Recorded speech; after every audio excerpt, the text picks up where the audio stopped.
gaji saya 5 juta. Oh ternyata kebutuhan rumah 4 juta. Ini 4 juta ya, nafkah rumah. Ini 500 ribu bonus buat kamu, karena kamu sudah bantu bersihin rumah segalanya. 500 ribu yang sisa, suami punya hak mengelola. Jangan juga, bapak-bapak ada yang maaf kalau ada yang terjadi nih. Jangan juga tidak punya kawam. Dia bukan pemimpin. Semua gaji dikasih istrinya, dia mau beli pulsa pun minta sama istrinya.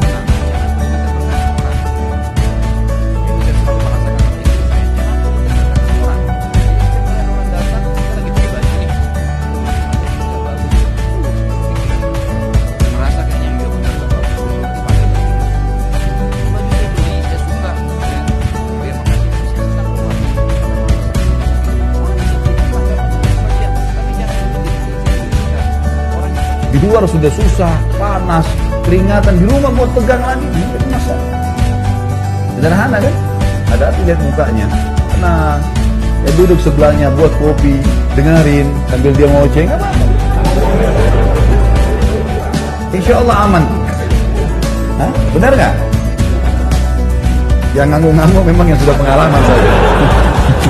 Yang bujang-bujang malam ini nggak ngerti apa yang harus dibahas. Sampai para sahabat mengatakan, saya khawatir Allah subhanahu wa ta'ala menurunkan siksaannya gara-gara dosa yang kecil ini. Sampai Ibnu Umar berkata radhiyallahu anhu, saya mengetahui diri saya berbuat dosa pada saat Allah haramkan saya untuk sholat subuh berjamaah di masjid. Kapan seseorang dari kita teman-teman ketiduran, itu berarti ada dosa. Ada yang menghalangi. Nikmat yang paling pertama diangkat oleh Allah bagi ahli maksiat adalah tidak bisanya dia berbuat ibadah. Itu nikmat yang pertama diangkat dari dia. Jadi malas akhirnya, gak mau baca Quran, gak mau sholat, gak mau sedekah, gak mau hadir di majelis ilmu. Itu awal nikmat yang diangkat sama Allah karena dosa yang dia lakukan. Bahaya sekali, sampai seseorang di antara mereka berkata, aku mengetahui aku memiliki dosa pada saat aku melihat perubahan pada istriku, tungganganku bahkan tikus dia masuk ke dalam rumah, langsung beristighfar kepada Allah. Kaum salafus saleh kalau jalan ketika tersentuh batu, innalillahi wa inna ilaihi raji'un, astagfirullah wa atubu ilaih. Allah akan memberikan seorang hamba fasilitas untuk dan di akhirat di surga sesuai dengan permintaan. Kalau antum hanya minta kepada Allah, sudahlah, saya dengan motor ini, saya dengan baju ini sudah cukup. Kalau ada orang tamak dengan rahmat Allah, dan kita boleh tamak dengan rahmat Allah, kita sudah sehat minta, kita bukan minta dilebihkan.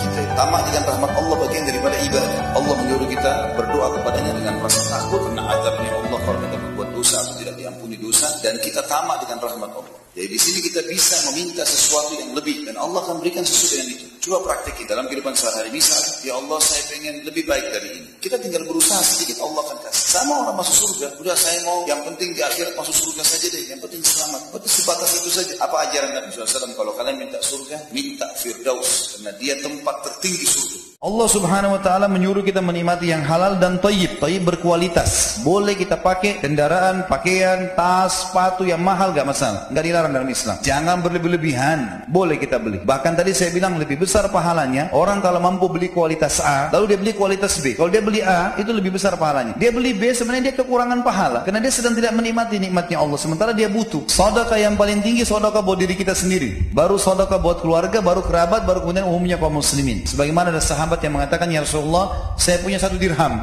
Oh, di mana saya infakkan? Kata Nabi, buat dirimu dulu. Beli baju buat kamu, beli tas, beli kebutuhan, kendaraan, silakan pakai buat kamu. Ada lagi ya Rasulullah 1 dirham. Kata Nabi SAW, buat anakmu. Ada lagi ya Rasulullah 1 dirham. Buat istrimu. Ada lagi ya Rasulullah 1 dirham. Buat kerabatmu. Ada lagi ya Rasulullah. Kata Nabi SAW, engkau lebih tahu di mana kau letakkan. Setelah ikut pengajian ikhwah dan akhwat sekalian, antum harus menjadi orang lebih baik dari sebelumnya. Gitu kan? Kalau sudah ikut pengajian teman-teman sekalian, ada orang tua lebih bakti, lebih santun, lebih ramah, lebih royal, lebih semuanya. Karena memang kita tahu itu ibadah. Harusnya begitu. Jangan orang tua kita nonton TV 30 tahun sinetron, antum baru ikut taklim seminggu, haram nih kayaknya. Lewat depan TV, matiin, bu, neraka. Nah ini masalah. Gimana caranya 30 tahun diubah dengan langsung begitu? Kau ikut aliran apa nih, nak berhenti? Nggak boleh. Harusnya lebih santun dan harus ada skala prioritas. Mana skala prioritasnya? Mungkin orang tua kita nonton TV dengan tidak sholat. Nah tidak sholatnya dulu ini yang diperbaikin. Pelan-pelan. Karena kalau keimanan sudah masuk dalam hati, dia akan mengubah semuanya. Gitu kan? Tidak bisa orang spontanitas teman-teman sekalian. Apalagi dasarnya kalau orang tidak ikut pengajian. Hati itu bisa berkarat. Sebagaimana berkaratnya besi. Kata para sahabat, ya Rasulullah, bagaimana membersihkannya? Kata Nabi SAW, dengan membaca Al-Quran. Ya, ini juga pernah saya jelaskan. Bapak Ibu usahakan minimal 10 ayat satu hari. Minimal. Kenapa 10 ayat? Karena ada hadis yang dihasankan oleh para ulama. Kata Nabi SAW, siapa yang membaca 10 ayat sebelum dia tidur. Kata ulama hadis, sebelum tidur bisa sebelum tidur atau memang dari pagi sampai menjelang tidurnya malam. Maka dia akan diberi 1 kintor pahala. Kata para sahabat, apa itu 1 kintor ya Rasulullah? Kata Nabi SAW, 1 kintor lebih baik daripada dunia dan seluruh isinya. Kalau setiap habis sholat, tekankan, saya tidak mau berdiri sampai 10 ayat saya baca dulu. Misal, berarti kita punya 50 ayat per hari. Subuh 10 ayat, duhur 10 ayat, asar 10 ayat, maghrib 10 ayat, isya 10 ayat. Berarti 50 ayat. Itu minimal bisa, 10 ayat itu sebentar loh. Ya, maka itu dari Mu'adz bin Jabal radhiyallahu anhu bahwa Rasulullah SAW bersabda, barang siapa menghina saudaranya karena suatu dosa, ia tidak akan mati sebelum melakukannya. Hadis hasan menurut Tirmidzi dan sanadnya diperkirakan ada yang terputus, tapi dihasankan oleh Imam Tirmidzi. Jadi kalau ada seseorang yang mengatakan kepada orang lain, kamu pencuri, padahal tuduhan itu tidak benar, maka dipastikan dalam hadis ini, orang yang mengatakan tadi kalau dia tidak minta maaf, dia tidak taubat, maka pasti dia mencuri sebelum meninggal. Dalam Islam pun kita kalau berhadapan sama musuh di medan perang, kita nggak boleh syamata, nggak boleh kita anggap remeh. Karena menganggap remeh mereka, dosa kita kepada Allah membuat mereka bisa menang.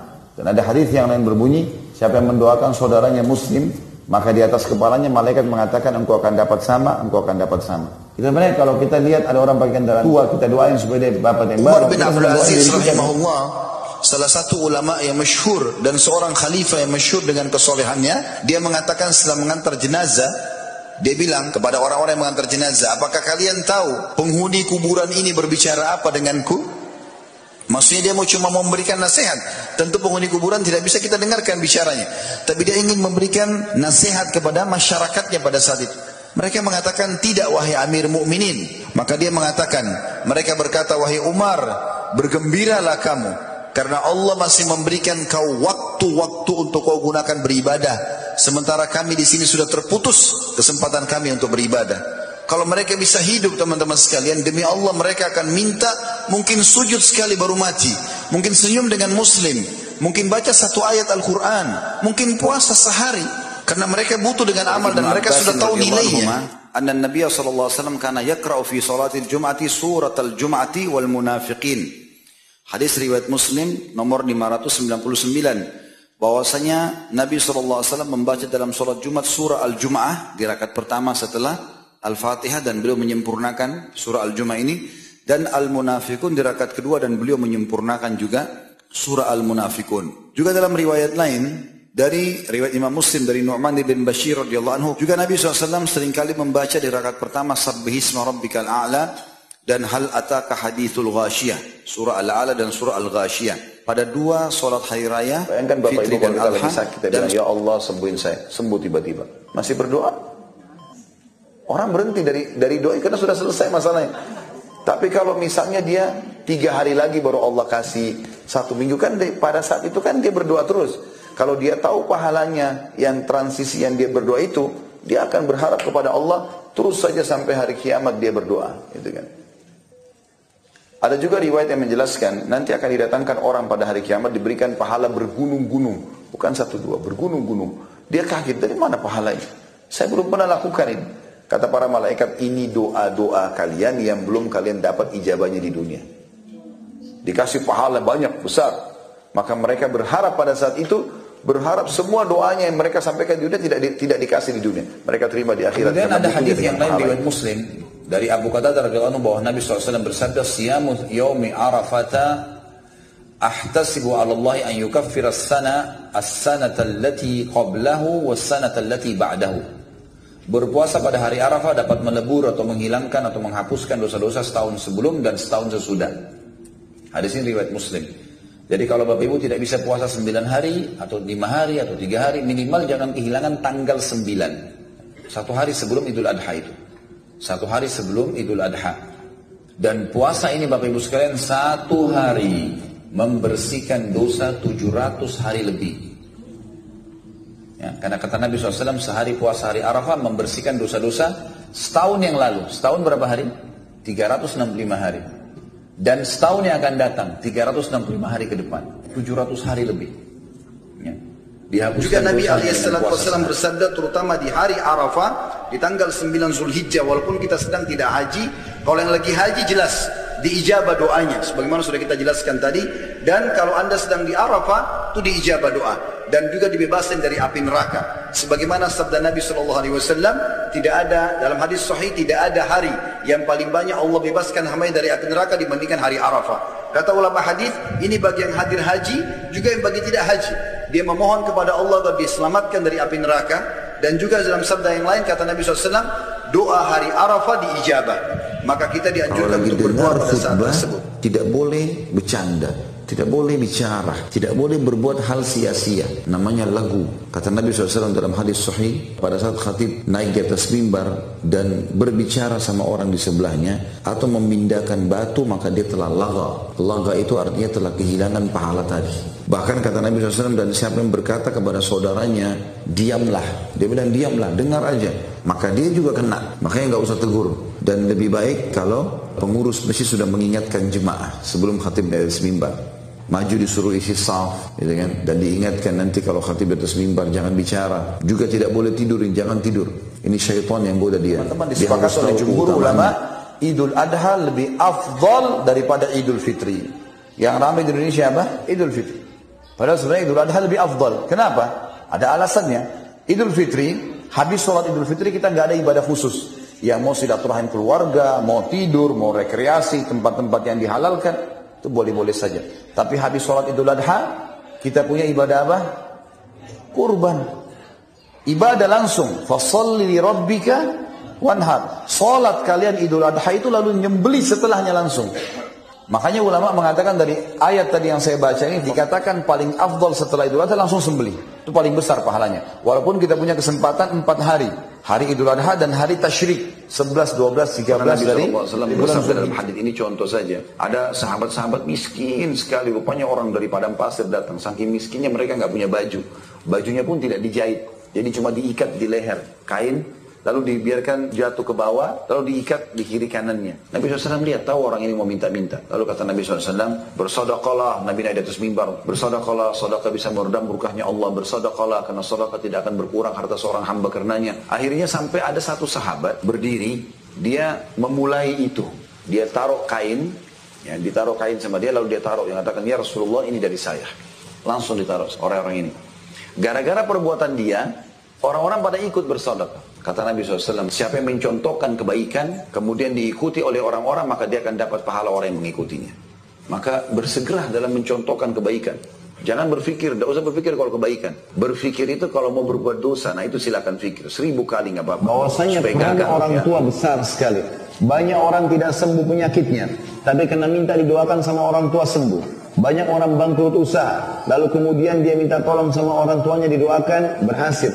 Kenapa kita teman-teman melupakan orang tua kita? Ada orang begitu pindah di kota besar, orang tuanya ada di kampung, telepon tidak, kunjungin tidak, tanya kabarnya tidak. Bahkan kadang-kadang kita mudik, kalau Idul Fitri, pulang kampung, ketemu orang tua yang sudah setahun, 2 tahun tidak ketemu, mereka rindu sama kita. Cuma salaman, habis itu duduk sebentar, 5 menit, 10 menit, pergi kumpul sama teman-temannya. Dari pagi sampai malam, orang tuanya rindu pengen duduk sama dia. Kenapa teman-teman sekalian? Kenapa nggak maksimalkan? Orang tua begitu mengatakan amin atau mengangkat tangan ke langit memohon kepada Allah. Kata baginda Nabi SAW, salah satu doa yang tidak ditolak oleh Allah adalah doa orang tua buat anaknya. Sampai kata Nabi SAW, andai saja orang-orang tahu apa yang Allah janjikan di azan dan saf pertama, maka mereka akan mendatangi keduanya walaupun merangkak. Di dalam hadis yang lain Bukhari Muslim semua hadis sahih ini, kata Nabi SAW, kalau seandainya orang-orang mengetahui apa yang Allah janjikan di azan dan saf pertama, kemudian mereka tidak mendapatkan kecuali harus bersaing, maka mereka akan bersaing. Sampai sebagian ulama salaf mengatakan, andai saja saya memiliki harta yang sangat melimpah di muka bumi ini, lalu saya masuk masjid, saya temukan saya masuk di saf kedua, kalau ada satu orang di saf pertama yang mau mundur untuk satu sholat saja dan saya bayar dengan seluruh harta saya akan lakukan. Mereka punya miliaran, dibayar orang saf pertama. Yang penting tukaran, satu sholat mau dibeli dengan harga begitu. Antum fadhal, silakan. Silakan terus orang ini kalau kita tidak gunakan untuk dakwah, kita gunakan untuk apa akhirnya? Seperti kami sekarang shooting, upload di sana sini, manfaatnya besar. Banyak umat yang dapat manfaat. Kalau kita tidak lakukan itu dengan alasan orang mengatakan sombong, ini aneh ini. Dan tidak perlu kita terpengaruh dengan orang, pasti ada pro kontra. Bapak Ibu ambil satu kaidah penting dalam hidup ya. Sehebat apapun kita jaga nama kita, ya, kebaikan-kebaikan kita, pasti ada orang yang tidak suka. Itu udah biasa. Bukan cuma kita, nabi-nabi begitu. Nabi Muhammad SAW, Nabi sudah tampan, tutur katanya santun, orangnya Nabi, kaya raya raja. Tapi masih ada orang munafik yang tidak suka. Kalau masalah kita melakukan ini karena niat lillahi ta'ala untuk medsos, untuk dakwah, ya sudah. Orang mengatakan kita sombong lah, pamer lah, itu terserah dia. Yang saya pernah ingatkan juga, tidak usah terlalu berlebihan. Mau pergi ta'lim, statusnya pergi ta'lim. Foto. Pulang ta'lim, atau sementara ta'lim, foto lagi. Pulang ta'lim lagi. Ini akhirnya pamer. Rugi. Ya, sudah. Bahkan sebagian ulama menyebutkan hadis sahih yang berbunyi, sesungguhnya malaikat terganggu dengan apa yang mengganggu manusia. Maksudnya adalah bau busuk.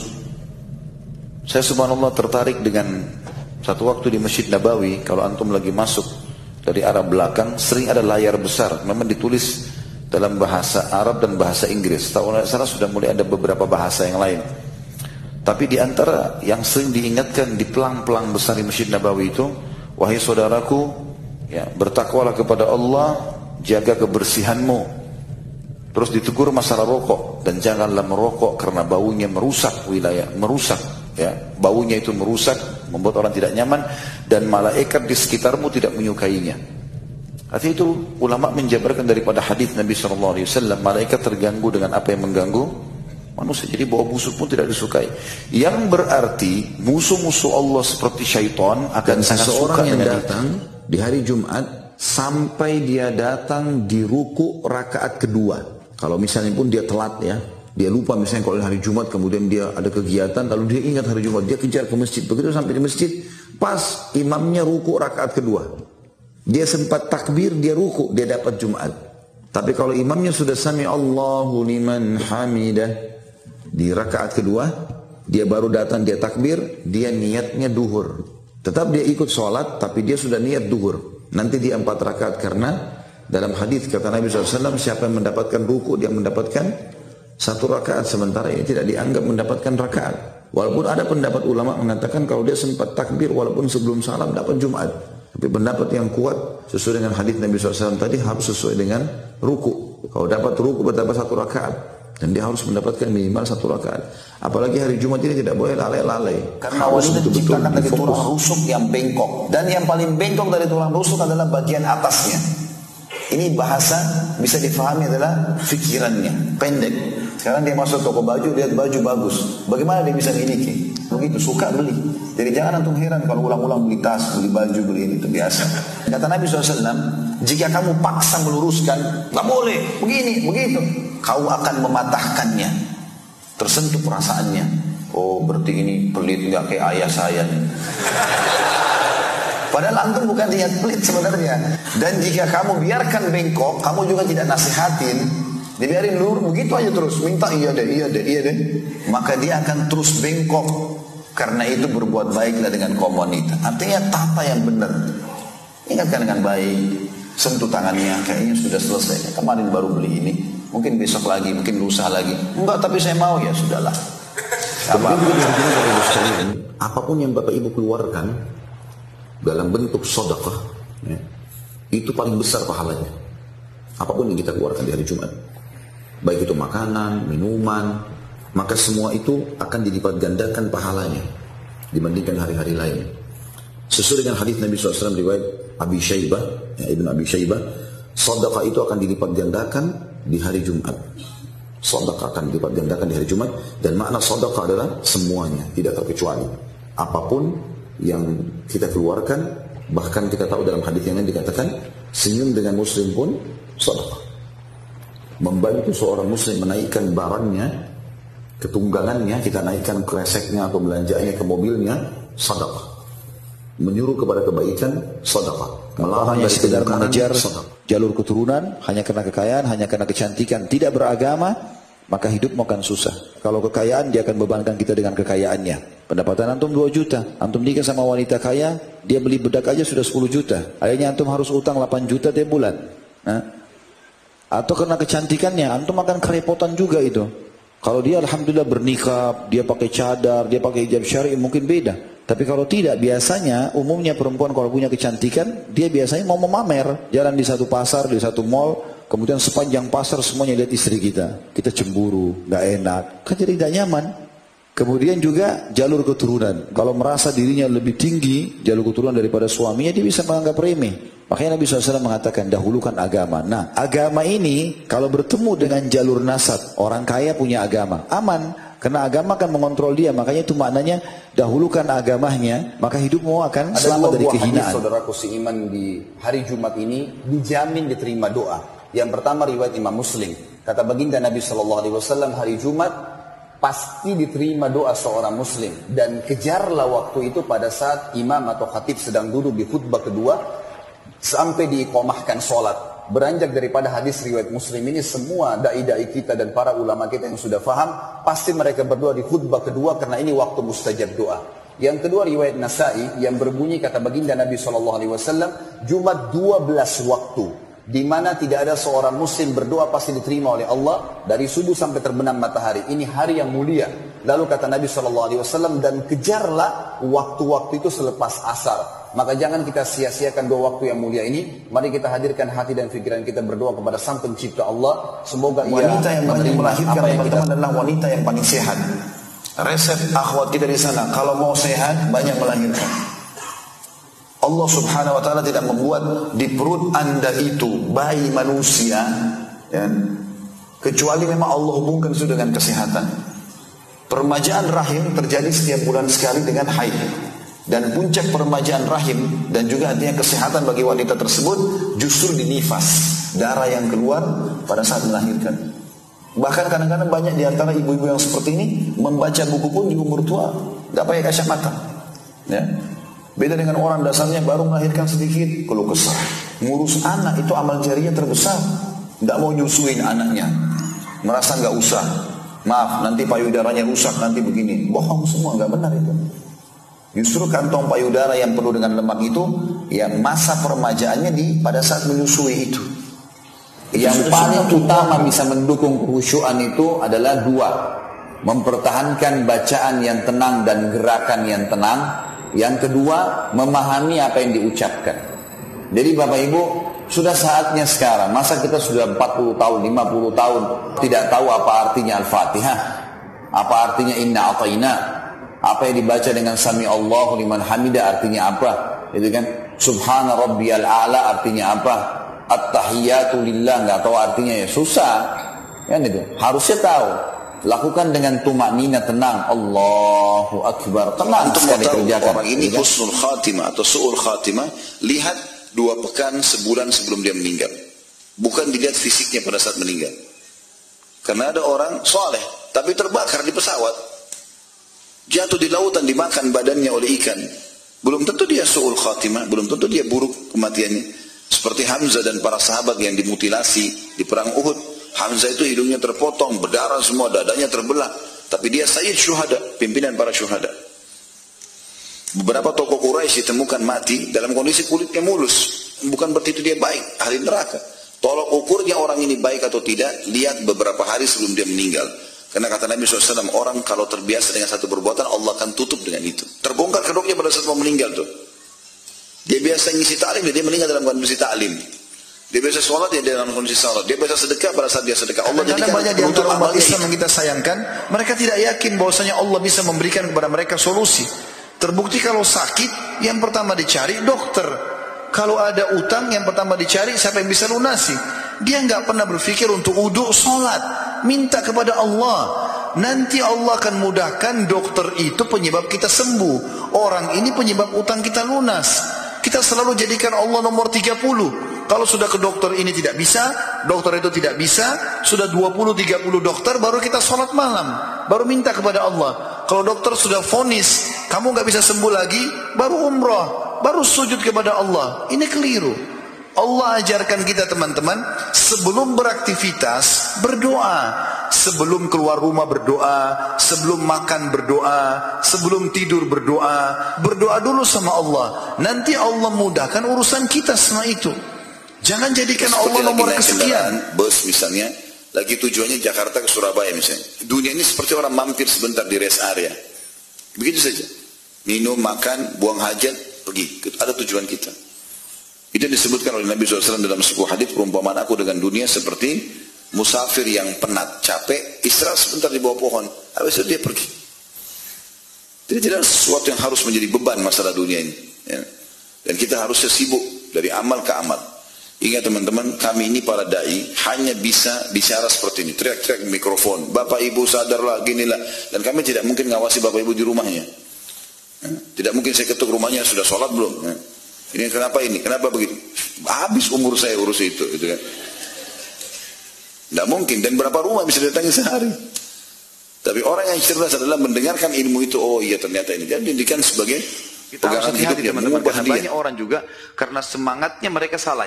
Begitu melihat pemerintah Indonesia misalnya masih ada hukum Islam yang belum diterapkan, togut, perang ini.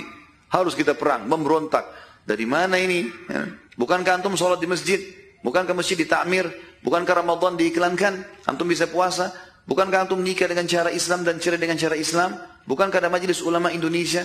Bukankah haji ada kuota pemerintah? Bagaimana cara antum mau perangi pemerintah dari mana ini? Ini bahaya sekali. Karena semangat saja ini salah. Makanya harus antum dipandu oleh para ulama. Jangan salah ini. Tidak boleh.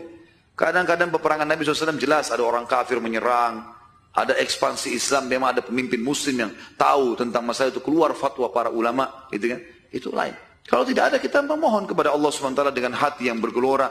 Mudah-mudahan satu waktu Allah tutup hidup kita dengan syahadat. Ada dua buah hadis saudaraku seiman di hari Jumat ini dijamin diterima doa. Yang pertama riwayat Imam Muslim. Kata baginda Nabi SAW, hari Jumat pasti diterima doa seorang Muslim. Dan kejarlah waktu itu pada saat imam atau khatib sedang duduk di khutbah kedua sampai diiqamahkan sholat. Beranjak daripada hadis riwayat Muslim ini, semua da'i-da'i kita dan para ulama kita yang sudah faham, pasti mereka berdoa di khutbah kedua karena ini waktu mustajab doa. Yang kedua riwayat Nasa'i yang berbunyi kata baginda Nabi SAW, Jumat 12 waktu, di mana tidak ada seorang muslim berdoa pasti diterima oleh Allah dari subuh sampai terbenam matahari. Ini hari yang mulia. Lalu kata Nabi SAW, dan kejarlah waktu-waktu itu selepas asar. Maka jangan kita sia-siakan dua waktu yang mulia ini. Mari kita hadirkan hati dan pikiran kita berdoa kepada Sang Pencipta Allah. Semoga dan Ia ini tidak bisa menerima kecuali apa kalau yang kita dipaksakan. Kalau tidak dipaksakan tidak bisa. Semoga Allah SWT jadikan kita orang yang selalu memaksakan diri untuk ibadah. Karena kalau tidak, kita nggak paksakan, kita akan mati dalam keadaan konyol dan menyesal karena tingkatan-tingkatan di surga akan hilang. Percuma. Dan kalau seandainya kata Ibnu Taimiyah rahimahullah, orang-orang yang bermaksiat kepada Allah itu tahu bagaimana nikmatnya keimanan yang ada dalam hati kami ini, sehingga kami bisa menangis dan kami bisa merasakan dekatnya dengan Allah, bahkan merindukan surga dan selalu merasa diri jauh dari neraka. Maka niscaya mereka akan membelah dada-dada kami dan mengambil keimanan itu karena mereka tidak akan pernah merasakannya. Keimanan akan membuat makanan sederhana menjadi mewah, tidur di tempat yang biasa akan menjadi nyaman, bahkan cobaan seberat apapun menjadi kecil buat kita. Karena keimanan kepada Allah Subhanahu wa Di atas Ta'ala. kendaraan memberikan salam kepada orang yang berjalan. Orang yang berjalan memberikan salam kepada orang yang duduk. Ya, orang yang duduk memberikan salam kepada orang yang sedang berbaring. Jadi memang disuruh. Lalu kemudian kata Nabi SAW, hendaklah kelompok yang lebih kecil memberikan salam kepada kelompok yang lebih besar. Hendak yang lebih muda memberikan salam yang lebih tua. Jadi kita selalu dalam Islam disuruh seperti itu. Dan Nabi kita Muhammad SAW menanamkan ukhuwah di antara sahabat. Tradisi beliau, biasanya beliau kalau selesai sholat, beliau seringkali dituangkan susu kambing, kemudian beliau minum satu wadah gitu, dan dikelilingi oleh sahabat-sahabat yang membuat lingkaran depan beliau. Lalu beliau meminumnya, kemudian memberikan sahabat yang di sebelah kanan, lalu sahabat itu meminum bekas Nabi SAW, terus wadah itu keliling sampai tiba di tangan Nabi SAW lagi, gitu. Ini betul-betul merendah satu sama yang lain, menghilangkan sifat sombong, merasa bahwasanya orang lain lebih rendah. Begitulah Islam mengajarkan kita. Amal yang dasarnya harus kelihatan dan amal yang memang dasarnya tidak kelihatan. Seperti misalnya kita pergi sholat berjamaah di masjid, orang lihat, wajar itu. Orang pergi jihad, orang pergi haji, pasti kelihatan. Di sini supaya tidak riya, intinya jangan berbangga-bangga dengan itu. Kita membuka pintu riya kalau kita menceritakannya. Kamu tadi sholat di mana? Saya di masjid. Nggak ada yang nanya, nggak ada yang apa gitu. Ya.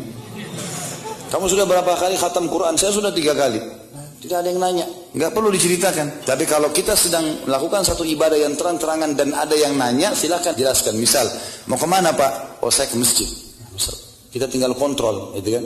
Itu ibadah yang kelihatan. Kalau ibadah yang dasarnya memang diperintahkan tidak kelihatan seperti sholat tahajud, memang kita disuruh sembunyi kan gitu, atau zikir pagi sore, kita nggak perlu ceritain kepada orang. Kalau amal yang tersembunyi asalnya jangan diceritakan sama sekali, biarkan tidak ada yang tahu antara kita sebagai laki-laki, pilar rumah tangga itu bisa berdiri kokoh pada saat antum melakukan dua hal. Yang pertama, antum meletakkan diri sebagai pemimpin. Qawwam, Allah mengatakan, ar-rijalu qawwamun 'alan nisa. Laki-laki itu pemimpin, artinya dia yang mengatur. Keputusan di tangan antum, bukan di tangan istri. Gitu kan? Kita tetap baik, sayang, cinta, perhatian, penuhi kebutuhannya, tapi bukan dia yang menentukan, antum yang menentukan. Tidak boleh sama sekali ini terbalik. Karena tidak akan balance, itu firman Allah tidak bisa berubah. Kita harus qawwam. Ya. Yang kedua, kita harus tahu kita bertanggung jawab apapun yang berhubungan dengan istri. Ya, dunia ataupun akhirat. Kebutuhan dunianya, kebutuhan akhiratnya. Dia kalau tidak sholat, kita suami dituntut sama Allah. Kita harus ingatkan. Maka ini dua pilar, tidak boleh luput ini. Minuman, pakaian, tempat tinggal, transportasi. 5 hal ini masuk dalam istilah nafkah semampu suami. Dia mampu kontrak ya kontrak, dia mampu beli rumah ya beli rumah, pokoknya semampu dia. Allah mengatakan dalam surah Talaq, askinuhunna min haitsu sakantum min wujdikum, al-ayah. Tinggalkan para istri di tempat tinggal yang kamu tinggal sesuai dengan kemampuanmu. Pakaian, makanan, juga dengan minuman, kata Nabi SAW, sesungguhnya istri kalian memiliki hak dari kalian, yaitu kalian memberikan makan, minum dan pakaian untuk mereka yang terbaik. Transportasi diambil daripada sikap Nabi SAW. Beliau punya beberapa rumah karena berpoligami, setiap rumah disiapkan unta. Maka ini yang dinamakan nafkah. Kalau ada tambahan, misal istri tiba-tiba kita mau pengen makan di luar yuk, bisa nggak? Atau kita rekreasi keluarga. Karena itu tidak masuk dalam nafkah. Karena nafkah nggak mungkin dipakai untuk rekreasi keluarga segala macam, makan habis. Di sini kalau suami mau lakukan itu sedekah dari dia, tapi bukan kewajiban dalam amal orang lain. Kalau dua keadaan, pertama milik dia yang dia titipkan, atau dia terlibat walaupun dalam bentuk nasihat. Kalau misal istri punya tabungan, lalu dia kasih ke suaminya pada saat mau kerja. Ini saya titip ya, kalau ketemu orang miskin sedekahkan. Lalu suaminya sedekahkan. Di sini istri dapat andil karena memang uang dia kan gitu. Tapi kalau murni uang suaminya, suami terima gaji, suaminya sedekah. Istrinya nggak ada hubungannya sama itu, maka tidak ada hubungannya di sini pahala. Boleh dia dapatkan ya dengan cara yang kedua, yaitu memberikan dukungan. Misal dia mengatakan, kalau misalnya sudah dipenuhi kebutuhan saya, ada lebihnya, silahkan, mau sedekah juga silahkan. Saya sangat senang kalau bisa sedekah misalnya. Maka dengan dukungan itu suaminya lebih termotivasi untuk bersedekah. Di sini dapat pahala walaupun itu uang bukan punya dia. Jadi harus ada kepemilikan atau ada keterlibatan dari sisi nasihat. Iklankan baru kita punya andil. Kita panggil orang, undang. Orang-orang terdekat, nggak usah juga satu kota diundang. Ya. Ada orang Masya Allah pernikahan harus habis sekian miliar. Lebih baik antum kasih modalnya anak itu, ya, atau bangun masjid atas nama mereka daripada buang-buang uang yang tidak penting. Saya dapat acara-acara perkawinan di antara kerabat kami yang pernah menyampaikan ke saya begitu. Jadi untuk pintu masuk saja, dari turun mobil sampai pintu masuk cuma jarak berapa meter, taruh bunga melati 40 juta. Untuk apa akhi dan ukhti? Tabzir, gitu kan? Lebih baik 40 juta kalau kasih Quran dibagikan kepada jemaah yang datang. Ya, orang yang datang berapa banyak pahalanya itu. Di antara jemaah 1000 orang, 100 orang yang datang ke rumah mereka baca Quran kan bagus. Orang cuma turun dari mobil masuk ke pintu. Kalau sesuatu yang penting, kuadenya, kursi mungkin perlu, nggak ada masalah. Tapi jangan sampai berlebihan.